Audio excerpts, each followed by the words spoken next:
So we have talked this week and last week about the quota playoffs. The playoffs where the Big Ten's idea for the 4-4-2-2-1-1-1-1-1. I'm not going to go on my spiel, and we all know it's a stupid idea, but it's going to happen. I mean, probably something this stupid doesn't eventually get through. Remember, it was first brought to our attention about a year and a half ago, and people roundly criticized it, and so they pulled it off the table. And then all of a sudden, it just showed back up again, which means, hey, we don't care what the rest of the world thinks. We're the Big Ten. We can do whatever we want, and this is what we want. So the odds of this happening are better than 50-50. So the point is to not relitigate the 4-4-2-2-1-1-1-1-1-1-1. But should this become the law? Should this be the way? What does this mean for Nebraska? And what does it mean in terms of the pressure on Matt Rule? Because in a 4-4-2-2-1-1-1-1-1-1, that means the Big Ten every year will get 4 playoff bids. But because the Big Ten wants its quota bowls, which would pit the third place team versus the 6th place team and the 4th place team versus the 5th place team, it really means that the top 6 in the Big Ten Conference would be playoff teams. I would treat this, by the way, the same as I talk about the NBA. The teams that are in the play-in games are in the playoffs. That is part of the postseason. So you would say the conference championship weekend is a part of the playoffs? Yeah, absolutely it is, because they are literally their first-round games. They are first 4 games. So do you think the ACC championship game is a playoff game? Well, the SEC championship wouldn't be. No, I'm saying the ACC championship last year. Like, you think that was a playoff game? Like, you refer to that as a playoff game?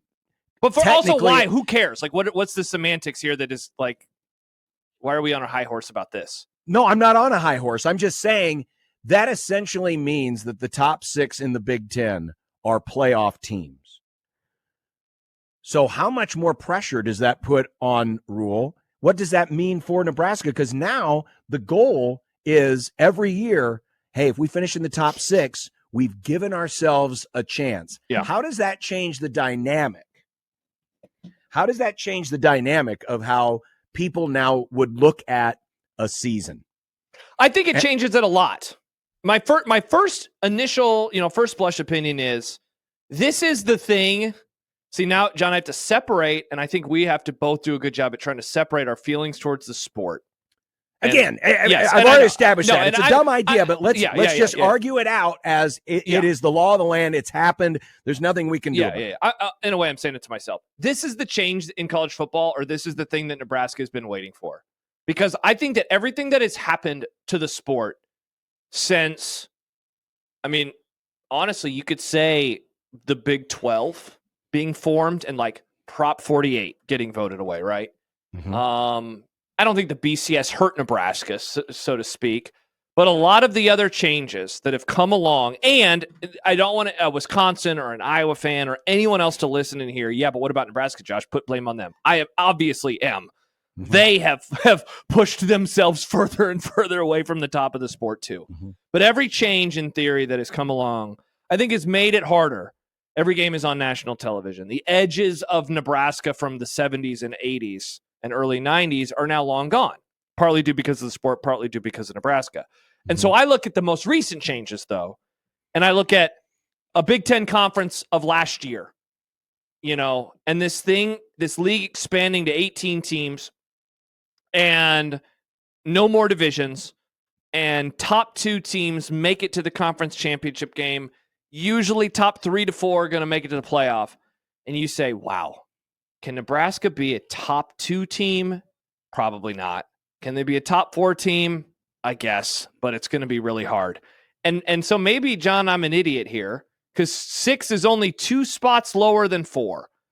But when you put it into the math of top 3rd, that's what they have to be, a top 3rd team. It brings it lowers the bar. It lowers the bar that you have to clear now if you are going to be a team that like, I mean, you're right in terms of this being a play-in. It is. That's the bar. And so I think after years and years of changes, the 14 playoff, and then moving to 12, and now moving to 16 theoretically with it being top 6 in the Big Ten. I think for the first time since the dying days of the Big 12 and maybe the early days of the Big Ten before Nebraska became what they are, aka the Mike Riley era and beyond, I think that they should have a goal that does seem attainable. I have been in the meeting room before where the coach talks to the team, and we've made reference to goals on this show like 3 or 4 times this week. But I remember as a kid having an opportunity to go into that meeting room and looking at the wall, and they have this poster that's kind of like our zone sign where it sticks out, right? Mm-hmm. And it has the list of goals, and it's like, be good in the community, whatever, it has those type of things. But the first one said, win the Big 12 North. And now I think once you get beyond culture and grades and all that stuff, because I'm sure that that's how the list starts, finish 6th in the conference, or maybe they, instead of doing that, they say finish upper 3rd, whatever they do. So that's the thing that seems on paper more attainable than anything that I can remember about this program in a while. And so if I am right, and if you agree, then in theory, this is really going to ramp it up, because this playoff's going to come into existence in year 4 for Matt Rule. And if he comes back, year 3 of Dylan Raiola. Mm-hmm. And so in a way, year 4 matters, but gosh, John, they got to put their best foot forward with year 3. So you go into year 4 believing that that is something that is actually attainable for you. I agree 100%. Because the bar will be lowered, and I mean, you could make the same argument if you're Iowa. You make the same argument if you're Minnesota. I mean, we could have this argument for any team, but yeah, top six now becomes the goal. And sure, do you want to be first? Do you want to be second? Yeah, of course, but there would be no excuse for a program like this, even as one that has not been as successful, but one that spends like it, one that talks like it, one that is supported by the fans like it. There would be zero excuse.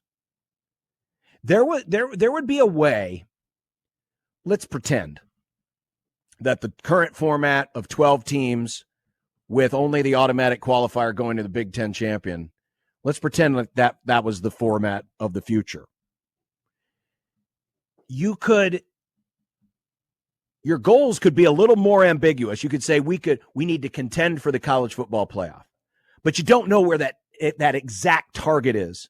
Would you have to be the second best team, the third best team, the fourth best team? In a crazy year, could you be the fifth best team? Sure.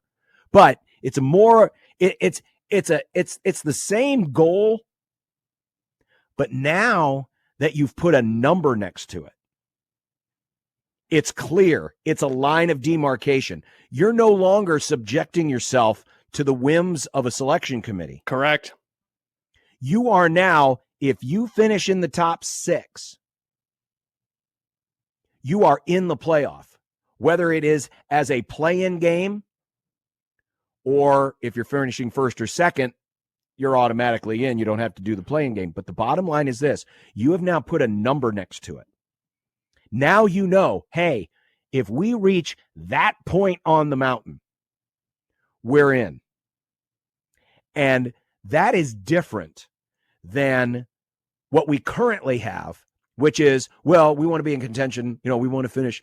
Exactly. If Matt Rule says we want to finish top 4, yeah, you can finish top 4. But it doesn't guarantee anything right now. But it doesn't guarantee anything, because you still have to, master the whims of a committee. And contention is so vague, right? We want to be in contention. Contention is vague. What does that mean? What does that mean? So there would be no excuse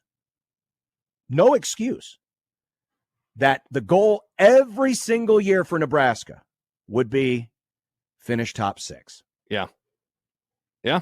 And you could make that same argument for other programs of its ilk in college football in the Big Ten. But for a school like Nebraska that talks like it, that acts like it, that spends like it, that is supported like it, there's no other excuse other than we got to finish top 6 because that's our ticket. And how that's, and then psychologically, how that is going to affect, because this would be in play for Big Ten teams and SEC teams. But then what happens if you don't finish in the top 6? How far down the, how do you look at, does the postseason, because with every expansion of the playoff, the bowls get less and less meaningful. Yeah. And it would be the same thing here. With 4 extra spots and 4 guaranteed spots for your league. Now all of a sudden that postseason bid, that bowl game, doesn't feel quite as big. So I think this definitely ramps up the pressure. Matt Rule's been talking a big game. He's been saying, hey, we're the best conference. Us in the SEC, we're leagues above everybody else.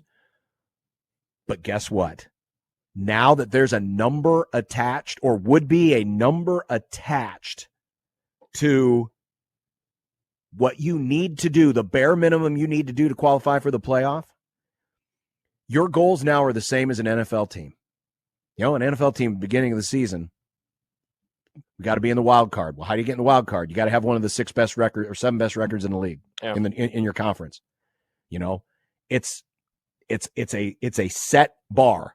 Correct. And you won't have the excuse of, well, the committee didn't like it because you control it. You control it. The only thing you don't control, which you still do because you just got to win and lose, but you don't control maybe some of the machinations of the tiebreaker, which can always befall you. But John, think of it from this perspective. So last year, if the tie-breaking math that I have in front of me is correct, and I think it is, Nebraska at 3-6 in the league finished 12th in the Big Ten Conference. So at 12th in the old days, which are still the current days technically for at least one more year, that was 10 spots from a conference championship game appearance, right? You had to finish top 2. But in the new world, it is only 6 spots away from a playoff play-in game. I mean, think about that. Like, that is a whole, doesn't that feel so much more attainable? And like, you think about that in life, right? Like, weight loss. It's not about losing 50 pounds. It's about losing a pound here, a pound there, maybe a couple of pounds over the course of a good week, whatever it is. And it's incremental gains. And eventually you're like, wow, I don't know how I did it, but you didn't do it overnight. And I'm not saying Nebraska is going to hop up to 6 today, but I don't know why the goal couldn't be top 6 by the time Dylan Raiola is a junior. And in theory, if things are going well, his last year with the program is the year that everything should coalesce together. Where the defense that you have all these question marks about right now because of the young players on the line and losing a Ty and a Nash on the line. Well, what is year 4 for Matt Rule look like when suddenly those players have had a few more reps and a few more opportunities? What happens on the other side of the ball if Emmett Johnson maybe emerges? What if he is suddenly a senior and you're thinking, can he have one more really good year in him? I mean, like, that's, I think, how you have to view it. So ultimately, as we talk this out, it's like, I think that this is one of the dumbest things for college football, and yet it can also be one of the best things for Nebraska football. Again, in quite some time, things that they don't control, this could end up being massively important for the program. Again, if they're able to do the things on the field that, Matt Rule was hired to do. Matt brings up an interesting point. Illinois win and Iowa win, Huskers would have been right on the edge. If those results had been flipped, Nebraska would have finished 5-4 in the league, which would have put them at 6th. Right. Well, I guess in a tie. 7th. They would have been in 7th. Behind who?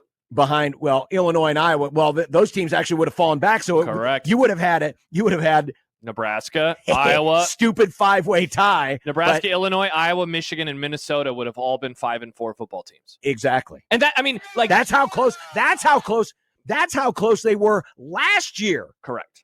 And last year it seemed like last year it didn't seem like they were far away, and they were far away. And yet in a top 6 gets a chance world, that is how close you are. And again, the tie-breaking math would have to go their favor. I mean, I'm guessing that they would have won it in that scenario. Tiebreaker, yeah, they would have been great shape because they would have had wins over Illinois and Iowa. Yeah, and none of the other teams, I don't know, who played who in that group. So even last year, as bad as it was, as bad as the season, or as mediocre, I'll say, as the team was, if that overtime and the end of that Iowa game are just a little bit different, Nebraska's right there in the conversation. So by that math alone, and I know every season is going to play out a little bit differently. So we only have 1 year to go off of, but using that 1 year that we have of data, that's how close Nebraska is to being on the cusp of being one of those top 6 teams and having a play-in game shot for the college football playoff. So you can't argue that now becomes the goal. Yeah. Yeah, because the minute that thing gets codified, that becomes the goal for the Nebraskas and for a lot of the big I would say, for the non-blue bloods, and I know Nebraska is a blue blood or not, depending on how you view them, but you know what I mean. For the non-national championship contenders, that's the goal. And you know what, John? One of the things that I know that I've thought a lot about since the league announced that they were adding, first of all, USC and UCLA, but especially the other 2 schools. And then when they announced that they were getting rid of divisions, I remember asking you and asking guests, okay, what is a good season now? Because for the longest time, it was, bowl game, but win the division. Bowl game, win the division. And that went away last year. And I know right now Nebraska is caught in this time period of they just want to get over the proverbial hump. And they did. They got over one hump last year, and now it's time to get over another one. But I will say, bad for the sport, good for Nebraska, in that a goal, and a goal that you view and you say, I think that that's attainable. I do not think that they recently could view top 2 in the Big Ten as attainable. I think that they can view top 6 in the Big Ten as attainable. I think they can view it as very attainable, given the math that we just went through of 2 games that they were leading in the fourth quarter and lost. And I know ifs and buts, right? But that's what it would be. And then you know what? Then you're suddenly playing.